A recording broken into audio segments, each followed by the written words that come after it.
एक बार एक जंगल में एक हिरण पानी की तलाश में इधर उधर भटक रहा था, क्योंकि उसे बहुत ही प्यास लगी थी। वह हिरण काफी समय से भटक रहा था, लेकिन उसे पानी कहीं पर भी नहीं मिल रहा था। थोड़ी देर जंगल में इधर उधर भटकने के बाद वह हिरण एक पेड़ के नीचे बैठ गया और वहां पर बैठते ही उसे किसी नदी से पानी की आवाज सुनाई दी। वह हिरण वहां से उठकर नदी की तरफ जाने लगा। थोड़ी ही आगे जाने के बाद उसे बहुत बड़ी एक नदी दिखाई देती है। वह हिरण उस नदी को देखकर बहुत ही खुश हो जाता है और जैसे उसे कोई नई जिंदगी मिल गई हो ऐसा एहसास होता है। वह दौड़ते हुए उस नदी के पास जाता है और नदी के पास जाकर वह जैसे ही पानी पीने के लिए अपना सिर झुकाता है तो उसके नजर अपनी राइट साइड में पड़ती है। उसे एक शिकारी नजर आता है जो अपने हाथ में एक तीर लिए हुए निशाना तान के खड़ा था। कुछ समय बाद उस हिरण की नजर अपनी लेफ्ट साइड में पड़ती है तो उसे पीछे झाड़ी में एक शेर नजर आता है। अब हिरण घबराकर सब कुछ भूल जाता है। उसे पानी भी याद नहीं रहता और वह बाद में पलटकर पीछे मुड़ता है।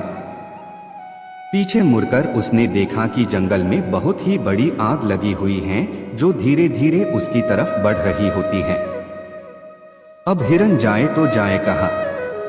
उसे राइट में शिकारी दिख रहा था जो निशाना तान के खड़ा था और अपने लेफ्ट में एक शेर खड़ा हुआ नजर आ रहा था। सामने गहरी और लंबी नदी थी और पीछे बहुत ही बड़ी आग लगी हुई थी।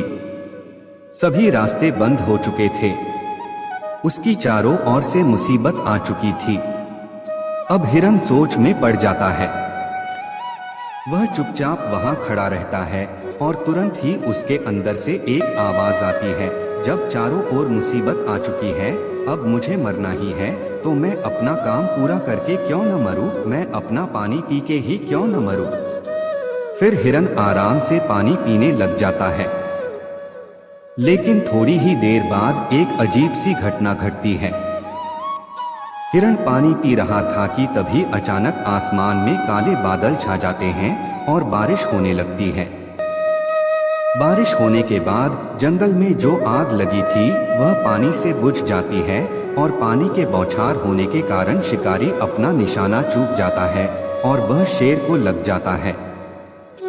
फिर शेर की नजर उस शिकारी पर पड़ जाती है और शेर उस शिकारी के पीछे लग जाता है। इतने में हिरण पानी पीकर अपना सिर ऊपर उठाता है तो वह अपने राइट में देखता है कि शिकारी अपनी जगह पर नहीं है।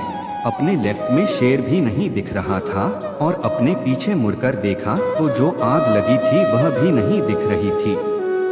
हिरण को काफी आश्चर्य हुआ और वह आराम से वहां से चली गई। दोस्तों, इंसान के जिंदगी में भी जब मुसीबतें आती है तो चारों तरफ से आती है, जिसके कारण इंसान डर जाता है, घबरा जाता है, वह कोई भी डिसीजन नहीं ले पाता है। इसलिए आपकी जिंदगी में भी अगर कोई मुसीबत आए तो शांति से सोचना है और अपने अंदर की आवाज सुननी है, क्योंकि हमारे अंतर मन में हर समस्या का समाधान होता है जो हमारे अंदर के डर को खत्म कर सकती है और हमें सफलता की ऊंचाई पर पहुंचा सकती है।